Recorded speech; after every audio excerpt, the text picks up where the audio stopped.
आदाब। 5 बजों की खबरों में आपका खैर मकदम है। मैं हूं फरीद आरिफ सिद्दीकी। पहले नजर डालते हैं आज की सुर्खियों पे।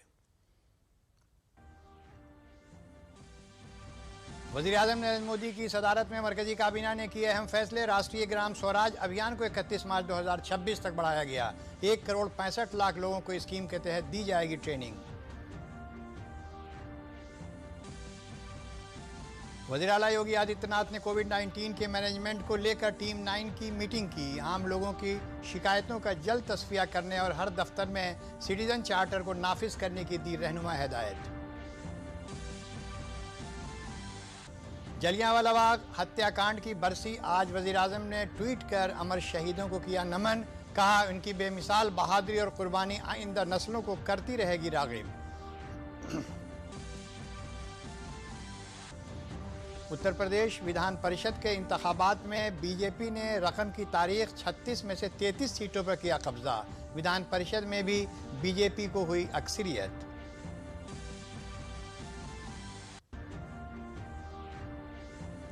कुशीनगर कश्ती हादसे में डूबने से 3 लोगों की हुई मौत। वज़ीर आला योगी आदित्यनाथ ने किया रंजो गम का इजहार। जिला इंतजामिया ने महलूकीन के अहल खाना को 5-5 लाख रुपए देने का किया ऐलान। और अब खबरें तफसील से। वज़ीर आज़म नरेंद्र मोदी की सदारत में मरकज़ी काबीना की मीटिंग में आज पंचायती राज को लेकर अहम फैसले किए गए। मरकज़ी वज़ीर इत्तलात व नशरियात अनुराग सिंह ठाकुर ने काबीना के फैसलों की मालूमात प्रेस को फराहम कराईं। उन्होंने बताया कि राष्ट्रीय ग्राम स्वराज अभियान को 2025-2026 तक बढ़ाया गया है। इस मुहिम पर 5,911 करोड़ रुपए खर्च करने की मंजूरी दी गई है, जिसमें मरकज़ी हुकूमत का हिस्सा 3,007 करोड़ रुपए होगा। इस स्कीम में साबका स्कीम के मुकाबले 60% बजट को बढ़ाया गया है। उन्होंने कहा कि इस स्कीम के तहत 1,65,00,000 लोगों को ट्रेनिंग दी जाएगी। पंचायती राज को लेकर कुछ निर्णय किए गए हैं, जिससे मैं आपको अवगत करवाने आया हूं। राष्ट्रीय ग्राम स्वराज अभियान को 2025-26 तक 5,911 करोड़ रुपए का आउटले की मंजूरी दी गई है, जिसमें केंद्र का शेयर, भारत सरकार का हिस्सा 3,700 करोड़ रुपया होगा और राज्य की सरकारों का हिस्सा 2,211 करोड़ रुपया होगा। अगर आप ट्रेनिंग के प्रभाव को अब तक देखें, 2018 तक ये 2,15,000 थे, जो कि अब बढ़कर 2021-22 में 2,56,000 हुए हैं। जीपीडीपी की संख्या भी बढ़ी है और अब हम सब इसकी गुणवत्ता को बेहतर करने में लगे हैं। पिछले 4 साल में हमने, जैसा मैंने पहले कहा, कि 1,36,00,000 लोगों को ट्रेन किया है और आगे 1,65,00,000 लोगों को इसमें ट्रेन करने जा रहे हैं। रियासत में आज टीम 9 की कोविड मैनेजमेंट के लिए मीटिंग की। वज़ीर आला योगी आदित्यनाथ ने मीटिंग में अहम रहनुमा हिदायत दी। उन्होंने कहा कि रियासत के अवाम को कोविड टीकाकरण दस्तयाब कराने की हुकूमत की मुहिम कामयाबी के साथ जारी है। रियासत में 30,56,00,000 से जायद कोविड टीकाकारी के साथ ही अब तक 103.65% से ज़्यादा बालिग आबादी को टीके की पहली डोज लग चुकी है, जबकि 85.63% लोगों को दोनों खुराक मिल चुकी हैं। 12 से 14 और 15 से 17 साल तक की उम्र के लोगों को टीकाकारी की पेशरफ्त इत्मीनान बख्श है। वज़ीर आला ने इसकी रफ्तार को और तेज़ किए जाने की हिदायत दी। उन्होंने कहा कि कुछ सरहदी रियासतों में कोविड के मामले बढ़ रहे हैं, ऐसे में सरहदी अजला में खुसूसी एहतियात बरती जाए। रियासत में मौजूदा वक्त में कुल एक्टिव मामले 307 हैं, जिसमें 293 लोग घर पर ही सेहतियाब हो रहे हैं।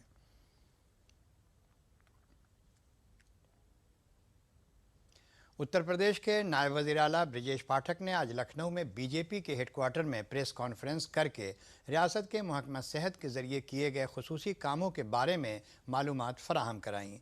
इस मौके पर उन्होंने कहा कि वज़ीर आज़म नरेंद्र मोदी की रहनुमाई और वज़ीर आला योगी आदित्यनाथ की बेहतर क़यादत में कोविड पर काबू पाया गया है। सभी 75 अजला में इंटीग्रेटेड कोविड कमांड सेंटर कायम किए गए हैं। इसके साथ ही मरकज़ी हुकूमत की अहम स्कीम आयुष्मान भारत के तहत रियासत के 1,80,00,000 से ज़ायद लोगों का कार्ड बनाया गया है। इन लोगों के 5 लाख तक का मुफ्त इलाज मुहैया कराया जा रहा है। रियासत के 12 लाख लोग इस आयुष्मान योजना का फ़ायदा हासिल कर चुके हैं, जिस पर 1,200 करोड़ रुपए खर्च किए गए हैं। आदरणीय प्रधानमंत्री नरेंद्र मोदी जी ने गरीबों की, वंचितों की पीड़ा को समझते हुए प्रधानमंत्री आयुष्मान भारत योजना प्रारंभ की। उसके तहत हम उनको आयुष्मान कार्ड जारी करते हैं और इस योजना के तहत अभी तक हम सब जानते हैं कि 1.18 करोड़ पात्र परिवार उत्तर प्रदेश राज्य में हैं, जिनको हमें आयुष्मान कार्ड बनाना है। इसके अलावा जो आच्छादित नहीं हो पाए हैं इस योजना में, चूंकि 2011 के जो SECC के आंकड़े हैं उस आधार पर हमने आयुष्मान कार्ड बनाए हैं। माननीय मुख्यमंत्री जी की जो जन आरोग्य योजना है उसके तहत जोड़ करके हमने उनको भी आयुष्मान कार्ड जारी करने का काम किया है, यानी इलाज उनको करा रहे हैं। इस प्रकार 1.80 करोड़ आयुष्मान कार्ड अभी तक वितरित किए जा चुके हैं। 1.80 करोड़ आयुष्मान कार्ड वितरित किया जा चुके हैं, जिसके कारण 5 लाख तक का निःशुल्क इलाज करने की व्यवस्था उन गरीब परिवारों को हमारी केंद्र की सरकार ने और उत्तर प्रदेश सरकार ने किया है। इसके अलावा अभी तक 1200 करोड़ रुपए का व्यय हुआ है और लगभग 12 लाख लोगों ने इस योजना से अभी तक लाभ उठाया है। 12 लाख लोगों ने उत्तर प्रदेश राज्य के इस योजना से लाभ उठाया है और इस पर 1200 करोड़ रुपए व्यय हुआ है। इसके अलावा 2949 अस्पताल इसके लिए आबद्ध किए गए हैं, जो सरकारी क्षेत्र के साथ साथ निजी क्षेत्रों में बेहतर काम कर रहे हैं, उनको आबद्धता दी गई है, जहां पर आयुष्मान कार्ड के तहत उनको निःशुल्क इलाज मिलेगा। हुकूमत ने 12 साल से ऊपर के बच्चों को वैक्सीन लगवाने का बंदोबस्त कर दिया है। इस निज़ाम के तहत स्कूलों में जाकर महकमा सेहत के लोग बच्चों को वैक्सीन लगा रहे हैं। इस पर वाराणसी के सबसे कदीम जूनियर हाई स्कूल के वैक्सीनेशन का जायज़ा लिया हमारे नामानिगार हरिकेश बहादुर सिंह ने। ये सेंट मैरीज कॉन्वेंट स्कूल है, जूनियर हाई स्कूल, और 8th तक की कक्षाएं यहाँ चलती हैं। चूँकि सरकार ने ऐसी कोशिश की है कि जो बच्चे 12 साल के ऊपर के हैं उनको वैक्सीनेशन किया जाए, और इस स्कूल में भी वैक्सीनेशन की प्रक्रिया चल रही है। इस विद्यालय की जो प्रिंसिपल हैं सिस्टर, उनसे हम बात करेंगे। सिस्टर, आपने किस तरह का व्यवस्था किया है? As per the government advice, the students of class 6th, 7th and 8th, those are above 12 to 14. With such students, we have called them over here and we are cooperating with the government, and this is the need of the hour. The students need to be vaccinated, they need to be safe, so we are doing this for last 2 days. ये व्यवस्था है यहाँ पे विद्यालय की, 2 दिनों से इसको किया जा रहा है वैक्सीनेशन जो है, और कुछ बच्चे हैं जिनको भी वैक्सीन लगाई जा चुकी है, उनसे भी हम बात करेंगे। मेरा नाम ऐश्वर्या सामंत है, मैं 7th B में पढ़ती हूँ और मैं अभी कोविड वैक्सीन लगाई हूँ और कोविड से बचने के लिए लगाई हूँ कोविड वैक्सीन। मेरा नाम श्वेता है और मैं 7th D की हूँ और ये वैक्सीन लगवाने से सबका फ़ायदा, इसलिए सब इसको लगवाएं। बच्चे भी उत्साह में हैं, उन्हें पता है, जागरूक हैं कि वैक्सीनेशन कराने से क्या फ़ायदा होगा, और इसमें सबसे बड़ी भूमिका जो है वो स्वास्थ्य विभाग की है। ये स्वास्थ्य कर्मी हैं। आप लोग इन छोटे छोटे बच्चों को वैक्सीन लगा रही हैं, कैसा महसूस हो रहा है? अच्छा महसूस हो रहा है हम लोगों को। और क्या कहना चाहेंगी आप? कहना तो मैं यही चाहती हूँ कि सारे बच्चे, जितने हर विद्यालय में बच्चे टीका लगवा कर कंप्लीट हो जाएं। भाई जो मोदी जी का अभियान है उन हम सफलतापूर्वक पूरा कर रहे हैं। हम लोग ये सफलतापूर्वक पूरा कर रहे हैं इस वैक्सीनेशन के अभियान को, और इनकी भी इच्छा है कि जो बच्चे वैक्सीन लगवाएं, अपने को सुरक्षित रखें कोरोना से, और ऐसी ही सरकार की भी इच्छा है। Camera person doctor Ajay Singh के साथ doctor Harkesh Bahadur Singh Gautam, DD news, Varanasi. Bharat की आज़ादी की जद्दोजहद जदीद दुनिया की अजीम तरीन जद्दोजहद में से एक है। आज हम मुल्क की आज़ादी की जद्दोजहद के सबसे दर्दनाक वाक़यात में से एक जलियांवाला बाग वाक़े को याद कर रहे हैं। आज़ादी के लिए मुल्क की जद्दोजहद में यह वाक़या इनकलाब साबित हुआ था। पंजाब के अमृतसर में जलियांवाला बाग में 13 अप्रैल 1919 के दिन अंग्रेज़ों ने कई भारतीयों पर गोलियां बरसाई थीं। उस कांड में कई कुंबे ख़त्म हो गए। बच्चे, ख़वातीन और बुज़ुर्गों तक को अंग्रेज़ों ने नहीं छोड़ा, उन्हें बंद करके गोलियों से छलनी कर दिया। आज पूरा मुल्क जलियांवाला बाग कांड में शहीद भारतीयों को याद करके ख़राज अक़ीदत पेश कर रहा है।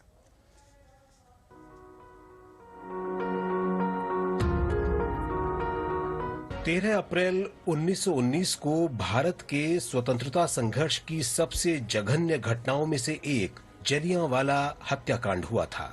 स्वतंत्रता के लिए भारत के संघर्ष में ये क्रांतिकारी घटना साबित हुई। 10 मार्च 1919 को रॉलेट एक्ट पारित किया गया, जिससे सरकार को राष्ट्रवादी गतिविधियों से जुड़े किसी भी व्यक्ति को बिना मुकदमा चलाए जेल में बंद करने या नजरबंद रखने का अधिकार मिल गया था। इससे राष्ट्रव्यापी असंतोष फैल गया। राष्ट्रवादी नेताओं ने इस एक्ट को काला कानून बताया। महात्मा गांधी ने रॉलेट एक्ट के विरुद्ध सत्याग्रह आंदोलन शुरू किया और 7 अप्रैल 1919 को प्रकाशित सत्याग्रही लेख में रॉलेट एक्ट का विरोध करने के तरीकों का वर्णन किया। ब्रिटिश सरकार ने गांधी जी को पंजाब में प्रवेश करने से रोकने के लिए निषेधाज्ञा लागू कर दी। इसका उल्लंघन करने पर उनकी गिरफ्तारी का आदेश भी जारी किया गया। हिंदू मुस्लिम एकता के प्रतीक 2 प्रमुख नेताओं डॉक्टर सैफुद्दीन किचलू और डॉक्टर सत्यपाल ने रॉलेट एक्ट के विरुद्ध अमृतसर में शांतिपूर्ण मार्च का आयोजन किया। 9 अप्रैल 1919 को दोनों नेताओं की गिरफ्तारी के बाद लोगों ने उनकी रिहाई के लिए अगले दिन उपायुक्त के निवास तक मार्च किया। पुलिस ने उन पर गोलीबारी शुरू कर दी, जिसमें अनेक लोग घायल हुए।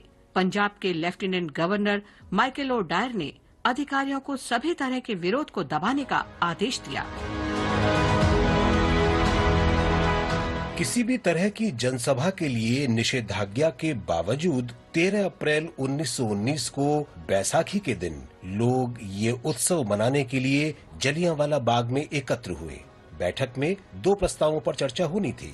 10 अप्रैल की गोलीबारी की निंदा और अधिकारियों से अपने नेताओं को रिहा करने का आग्रह। जब पुलिस को सूचना मिली तो आतताई ब्रिगेडियर जनरल रेजिनाल्ड डायर अपनी सेना के साथ जलियांवाला बाग की तरफ रवाना हुआ।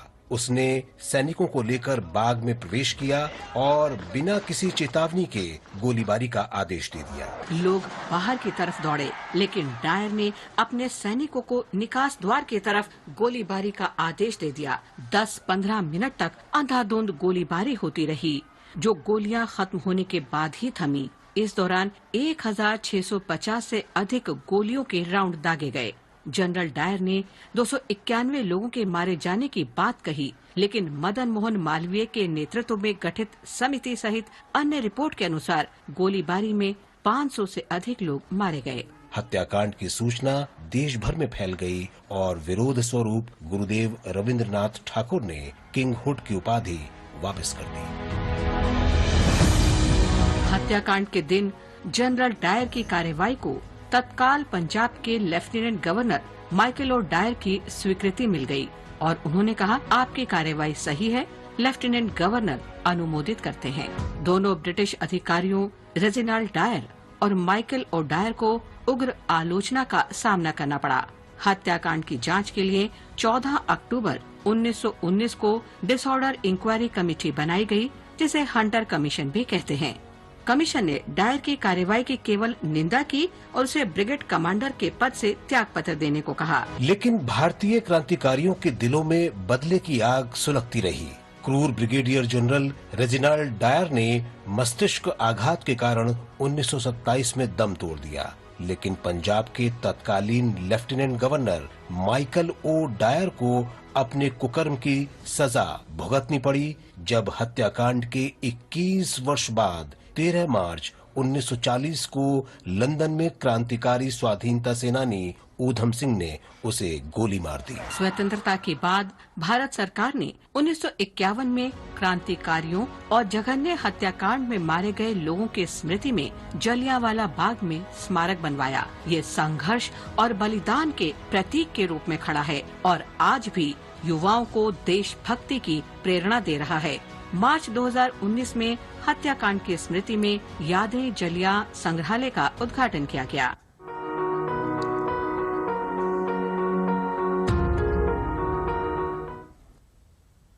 वज़ीर-ए-आज़म नरेंद्र मोदी ने जलियांवाला बाग हत्याकांड के शहीदों को खिराज अक़ीदत पेश किया और ट्वीट के ज़रिए से कहा कि 1919 में आज के दिन जलियांवाला बाग में शहीद हुए लोगों को खिराज अक़ीदत। इनकी बेमिसाल हिम्मत और कुर्बानी आने वाली नस्लों को राग़िब करती रहेगी।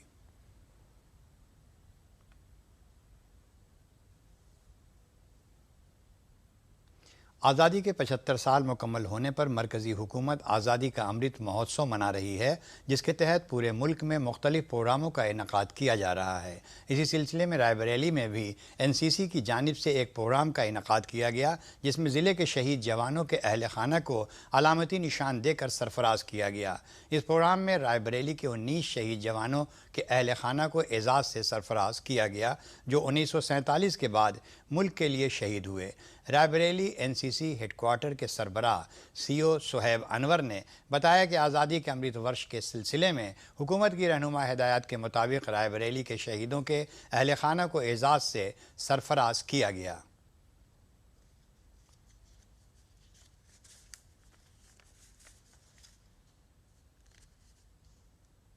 आज़ादी के अमृत महोत्सव कार्यक्रम के अंतर्गत एक सेंट्रल भारत सरकार की ओर से शहीदों को शत-शत नमन कार्यक्रम का आयोजित किया गया है, जिसमें हर एक व्यक्ति, हर एक सैनिक जो देश की आज़ादी के बाद से दुश्मन से मोर्चा लेते हुए वीरगति को प्राप्त हुआ, उसके निकटतम संबंधियों को एक स्मृति चिन्ह देकर सम्मानित किया गया है। इस स्मृति चिन्ह के अंदर दिल्ली में बने हुए वार मेमोरियल की फ़ोटो है और ये सारे स्मृति चिन्ह पर्सनलाइज्ड हैं।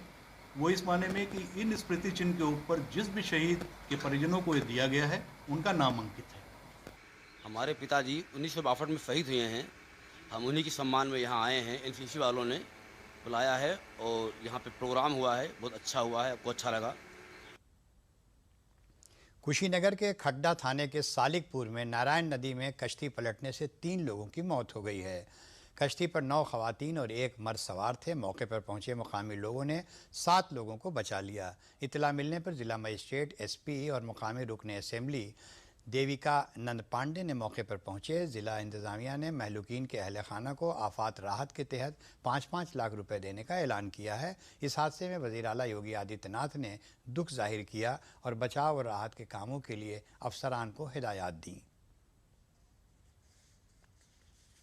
10 आदमी थे, नाव पे बैठ के गेहूं काटने के लिए जा रहे थे। नाले में डेंगी डूब गई, 3 आदमी बुड़ गए।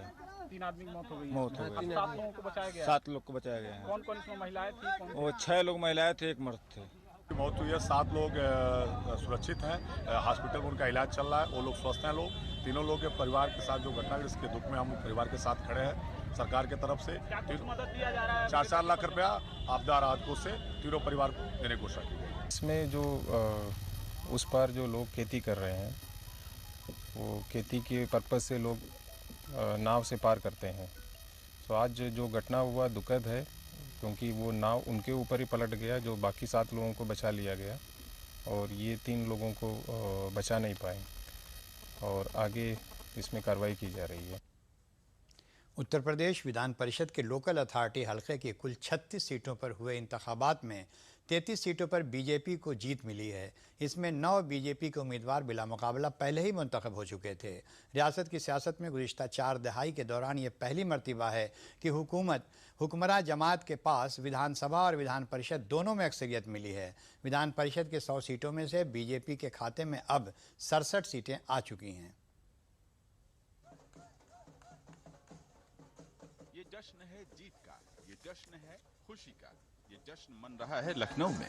उत्तर प्रदेश में MLC चुनाव के नतीजे आ चुके हैं और बीजेपी को इसमें बम्पर सफलता मिली है।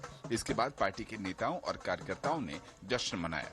राज्य में विधान परिषद की 36 सीटों पर चुनाव हुआ था, जिसमें 9 विधान परिषद सीटों पर भारतीय जनता पार्टी के प्रत्याशी निर्विरोध चुने गए। 27 विधानसभा परिषद क्षेत्रों में मतदान हुआ था, जिसमें 24 सीटों पर भाजपा ने अपना विजय पताका फहराया है।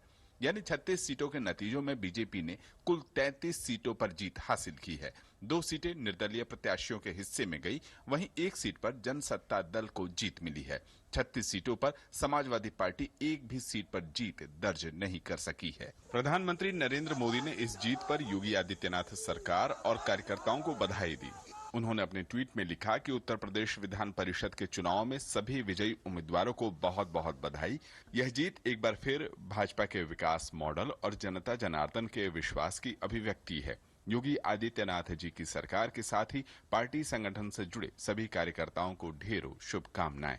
भाजपा अध्यक्ष जेपी नड्डा ने उत्तर प्रदेश विधान परिषद चुनाव में मिली शानदार सफलता के लिए प्रदेश इकाई को बधाई देते हुए कहा कि प्रचंड जीत हासिल कर पार्टी ने इतिहास रच दिया है। नड्डा ने मंगलवार को ट्वीट कर कहा कि उत्तर प्रदेश के विधानसभा चुनाव के बाद विधान परिषद में भी प्रचंड जीत हासिल कर भारतीय जनता पार्टी ने इतिहास रच दिया है। सभी नवनिर्वाचित सदस्यों को मेरी शुभकामनाएं और हार्दिक बधाई। इस जीत ने यूपी में डबल इंजन की सरकार पर मुहर लगा दी है।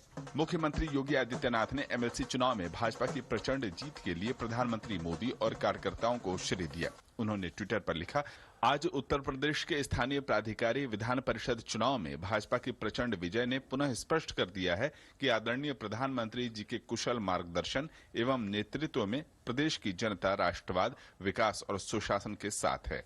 वहीं सूचना प्रसारण मंत्री अनुराग सिंह ठाकुर ने भी जीते सभी सदस्यों को शुभकामनाएं दी और समाजवादी पार्टी पर उन्होंने हमला भी बोला।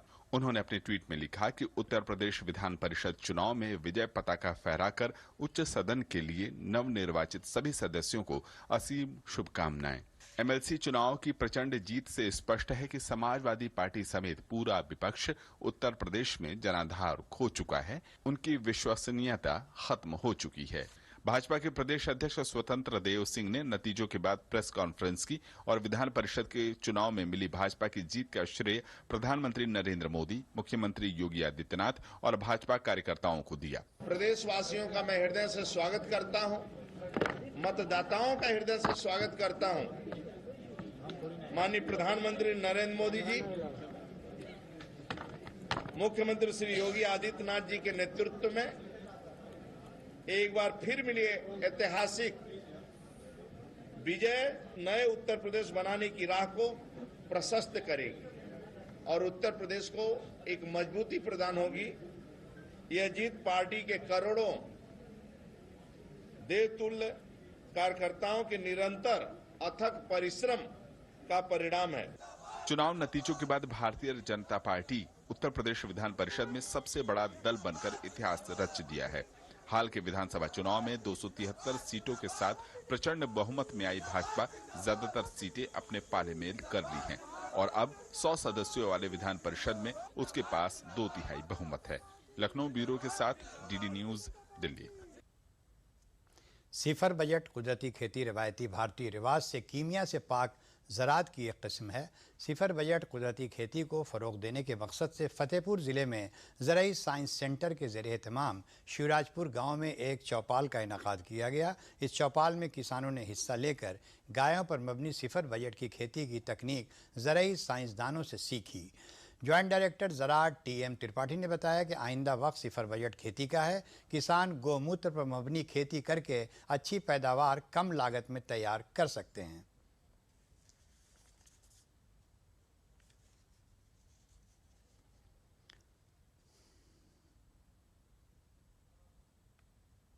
और किसानों की समस्याएं क्या क्या समस्याएं हैं उनको सॉल्व करने की कोशिश हम लोग करेंगे। मुख्य रूप से यही है कि जैसे जैविक के रास्ते चल रहे हैं किसान भाई, तो उनका अंतिम परिणत होनी चाहिए कि उनका सर्टिफिकेशन हो जाए, सफल हो किसान। इसी पर हम लोग चर्चा कर रहे थे। किसान भाई जो बीच में अनिच्छुक किसान हैं उनको भी प्रेरित करें और हमारे जो एजेंसी है और साथ में जो अग्रणी किसान हैं, KVK के वैज्ञानिक है, हमारे डिप्टी डायरेक्टर हैं, सब लोग मिलकर के किसानों को और प्रेरित करेंगे। जो किसान भाई अभी बीच में शामिल नहीं हो रहे हैं वो भी शामिल हों। जो सभी किसान भाई, क्योंकि क्लस्टर में पूरी तरह जब शामिल होंगे तभी हमारी सफलता होगी। मुख्य आधार है खेती का खेत और मिट्टी। उस मिट्टी को स्वस्थ बनाने के लिए हमें निश्चित रूप से हरी खाद पर अभियान चलाना होगा। तो वास्तव में जैविक खेती और गंगा के किनारे का जो सरकार की योजना चल रही है प्राकृतिक खेती पर, कि लोगों को जोड़ करके और उसको एक प्राकृतिक खेती का एक क्लस्टर बनाया जाए, मॉडल बनाया जाए, तो एक ये कृषि विज्ञान केंद्र द्वारा 8 तकनीकी का मॉडल बनाया गया है जो गंगा किनारे के गांवों की प्राकृतिक खेती आयपरक स्वावलंबी कृषि विकास हेतु मॉडल है। ये किसान के ही खेत में जाकर के किसान की खेती की सफलता का अनुभव हम लोग कलेक्ट कर रहे हैं। एक दिन 200 किसानों का एक ये डॉक्यूमेंट्री तैयार होगी। से हम किसान लोग हैं, मूंग की बुआई समय कर दी है। मूंग टूटने के बाद में उसको कतरा देते हैं तो हरी खाद से जो है पैदावार अच्छी होती है। सर ने जो आज का जो यहाँ पर मीटिंग हुई और उसमें जो जोर दिया गया वो जैविक खेती पर ही जोर दिया गया और जो लोग रासायनिक खेती करते हैं और उसको जो है कम किया जाए। हापुड़ में गेहूं खरीद मराकज़ पर किसानों का गेहूं 2015 रुपये फ़ी क्विंटल के हिसाब से ख़रीदा जा रहा है। किसानों को अपनी फ़रोख्त की कीमत बराह रास्त उनके अकाउंट में मिल रही है। वहीं गेहूं खरीद मराकज़ पर किसानों की सहूलत के लिए अफसर भी तैनात किए गए हैं ताकि किसानों को गेहूं फ़रोख्त करते वक्त किसी भी तरह की कोई परेशानी न हो। वहीं ज़िला में गेहूं खरीद मराकज़ खुलने से किसान काफ़ी खुश हैं।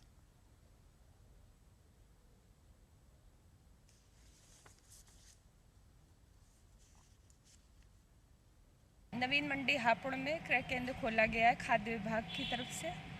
यहाँ पे 2015 रुपये प्रति कुंटल गेहूं का रेट है। किसानों के लिए सभी सुविधाएं उपलब्ध हैं। खरीद अभी प्रक्रिया शुरू हो चुकी है। 1 अप्रैल 2022 से 15 जून तक खरीद चलेगी। खातों में किसानों की डायरेक्ट पैसा पहुँचेगा। PFMS के माध्यम से 72 घंटे में उनका पेमेंट हो जाएगा। मेरा नाम संजीव कुमार है, ग्राम नरैना से, और मैं यहाँ नवीन मंडी में आया हुआ हूँ। और मैं चाहता हूँ कि जो है ये क्रय केंद्र जो खुले हुए हैं इस पर और दाम बढ़ें और अच्छी सुविधा है। मैं मानता हूँ कि इस पर ये जो तौल होती है वो अच्छी प्रकार से होती है। और जैसे भी ये अधिकारी बैठे हुए हैं यहाँ पे, और ये तौल भी सही ढंग से करते हैं और पैसा भी हमारे खाते में अकाउंट में सही सलामत पहुँच जाता है, ना कि कोई कहीं भी घटत होती है, कुछ होता है, ऐसा कोई झंझट नहीं है। मेरठ में अवामी वाईफाई के तवस्सुस से ब्रॉडबैंड खिदमात की तशहीर के लिए प्रधानमंत्री wifi access network interface PMY को लॉन्च किया गया। महकमा टेलीमवासलात वजारत मवासलात यूपी मगरबी उत्तराखंड के senior deputy director general Sanjeev Agarwal ने इसकी शुरुआत आज मेरठ में की। PMY यूपी समेत पूरे मुल्क में रियायती शरों पर हाई स्पीड इंटरनेट खिदमात की तौसीह करने के लिए हुकूमत का एक इनकलाबी कदम है। PMY कारोबार करने में आसानी फराहम करता है और कौमी तरक्की और रोज़गार के नए मौक़े के वज़ह में अहम ताउन देता है। PMY योजना के तहत पब्लिक वाईफाई नेटवर्क कोई भी छोटा कारोबार करने वाला बग़ैर किसी रजिस्ट्रेशन या DOT के लाइसेंस दिए PMY खिदमात का फ़ायदा हासिल कर सकता है। जो है हम यहाँ पर प्रधानमंत्री वाईफाई नेटवर्क इंटरफेस जो स्कीम है PM वाणी के नाम से, ये हम यहाँ लॉन्च करने जा रहे हैं। जिसमें हमारे पार्टनर हैं यहाँ शिवाश इन्फोटेक के। तो इन्होंने यहाँ पर एक PM वाणी का एक नेटवर्क क्रिएट किया है, जो कि प्रधानमंत्री जी का जो सपना है कि गांव-गांव घर-घर वाईफाई पहुँचे, उसके तहत ये स्कीम चालू करी गई थी। और इसमें एक तरह से बिल्कुल फ्री ऑफ कॉस्ट, इनको कोई भी किसी तरह का कंप्लायंस इसको नहीं करना है। जैसे हमारे जो एक मेन ऑपरेटर होंगे वो PDO-A कहलाते हैं, PDO एग्रीगेटर। PDO जैसे आप समझें कि हमारे एक पब्लिक डेटा ऑफिस है। जैसे पहले पब्लिक कॉल ऑफिस हुआ करते थे, PCOs हुआ करते थे, वैसे ही हम पब्लिक डेटा ऑफिस खोलने की कोशिश कर रहे हैं, जिससे कि आम पब्लिक को डेटा एक बड़े रीज़नेबल कीमतों पे उसको अपनी दुकान के पास, अपने घर के पास में मिलने लगे। और ये वाईफाई के माध्यम से मिलेगा। इस तरह की ये स्कीम बनाई गई है। और आखिर में अहम खबरें एक बार फिर।